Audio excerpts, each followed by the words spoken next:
The Houthis' media office said on Friday that new U.S. airstrikes struck several regions of the country including Hodeida, Jewf and the capital, Sanaa.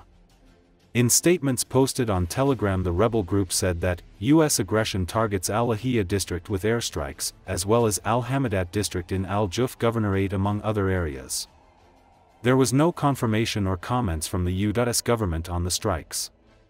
A video obtained by Associated Press shows the moment of an explosion and a huge column of smoke rising behind buildings in Sanaa. Witnesses said they heard the sound of the blast, planes and drones over the capital during the first hours of Friday. The new American airstrike campaign against the rebels appears more intense and more extensive, as the U.S. moves from solely targeting launch sites to firing at ranking personnel as well as dropping bombs in city neighborhoods, an Associated Press review of the operation shows. The pattern under U.S. President Donald Trump reflects a departure from the Biden administration, which limited its strikes as Arab allies tried to reach a separate peace with the group. It comes after the Iran-backed Houthis threatened to resume attacking any Israeli vessel, and have repeatedly fired at Israel over the country's refusal to allow aid into the Gaza Strip. The Houthi attacks and the response to them have drawn new scrutiny in Washington after security officials in Trump's administration shared plans for the first round of strikes on the rebels in a group chat that included a journalist. But bombing alone may not be enough to stop the Houthis, whose earlier barrage of missile fire toward the U.S. Navy represented the most intense combat it had seen since World War II. While the U.S. military has not acknowledged any civilian casualties since the strikes began over a week ago, activists fear strikes may have killed non-combatants already in territory tightly controlled by the Houthis.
French President Emmanuel Macron said on Wednesday that a proposed European armed force for possible deployment in Ukraine in tandem with an eventual peace deal could respond to a Russian attack if Moscow launched one. According to Associated Press, Macron spoke after talks with Ukraine's president and ahead of a summit in Paris of some 30 nations on Thursday that will discuss the proposed force for Ukraine that Macron suggested could be deployed in important towns and elsewhere. If there were to be widespread aggression again on Ukrainian soil, these armies would in fact be attacked. And then there is the framework of engagement, Macron said. We have soldiers who, when they commit themselves and are deployed, are there to react and respond to the decisions of the head of the armed forces. And if they are in a conflict situation, to respond. Macron, together with UK Prime Minister Keir Starmer, has been driving an effort to build a coalition of nations willing in one way or another to support the deployment of an armed force in Ukraine, with the aim of securing a lasting peace by dissuading Russia from attacking the country again.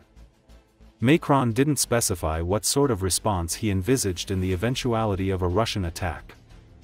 He said the proposed European forces wouldn't be stationed on the front lines in Ukraine, nor to be engaged on day one against the Russian forces. They would be forces that dissuade the Russians from attacking again. And by holding important towns, strategic bases, mark the clear support from several European governments and allies, he said. Macron is expecting 31 delegations around the table Thursday morning at the presidential Élysée Palace. That's more than the French leader gathered for a first meeting in Paris in February, evidence that the coalition to help Ukraine, possibly with boots on the ground, is gathering steam, according to the presidential office. Loin de prouver qu'elle veut vraiment la paix, la Russie continue de fait, jour après jour, de frapper intensément le territoire ukrainien, y compris des cibles civiles. Ces frappes, nous les condamnons et elles doivent absolument cesser.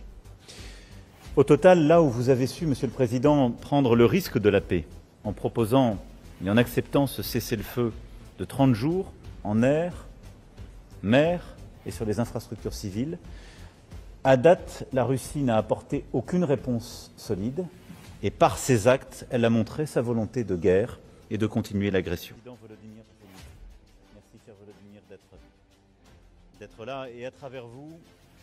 Quel est le mécanisme potentiellement de maintien de la paix, de suivi ou de surveillance?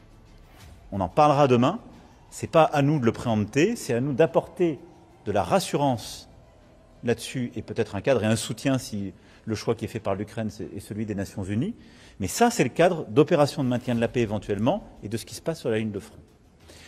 Ensuite, pour garantir la sécurité, ce qui n'est pas la même chose que maintenir la paix, pour garantir la sécurité, qui est au fond de se dire, si demain la Russie, comme elle l'a fait à chaque fois, je vous rappelle, venait à reprendre une opération dans 3 ans, dans 5 ans, que se passe-t-il?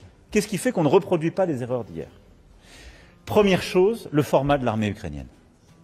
C'est la première chose. Pourquoi? Parce que c'est aujourd'hui, de fait, la plus grande armée d'Europe.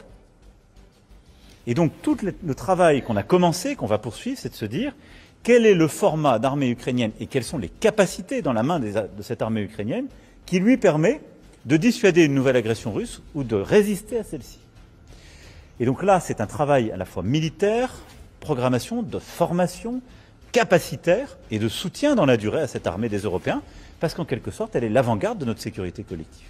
L'armée ne serait ni d'être sur la ligne de front, ni d'être engagée au premier jour face aux forces russes, mais d'être des forces qui dissuadent là aussi les Russes de réattaquer et qui, en tenant des villes importantes, des bases stratégiques, marquent un soutien clair de plusieurs gouvernements européens et alliés.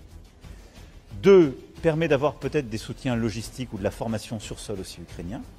Et 3, indique très clairement que s'il y avait une agression généralisée à nouveau contre le sol ukrainien, ces armées seraient de fait attaquées. Et ensuite, c'est le cadre d'engagement qui est toujours le nôtre. Nous avons des soldats qui, quand ils s'engagent et sont déployés, sont là pour réagir et répondre aux décisions du chef des armées. Et s'ils sont dans une situation de conflit, d'y répondre. Et je ne vois pas pourquoi on se poserait des questions sur l'Ukraine qu'on ne s'est jamais posé ailleurs quand on a été déployé à bien des égards dans un cadre qui est clair. Donc on n'est pas sur le front, on n'est pas pour aller se battre, mais on est là pour garantir une paix durable. C'est une approche pacifiste.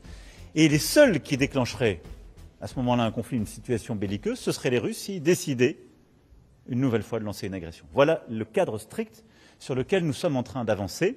C'est un texte franco-britannique. Il y a eu tout un travail qui a été fait par les chefs d'état-major à Londres, à Paris, et sur lequel on va poursuivre. Voilà la clarification entre ces différentes missions. Et ce sont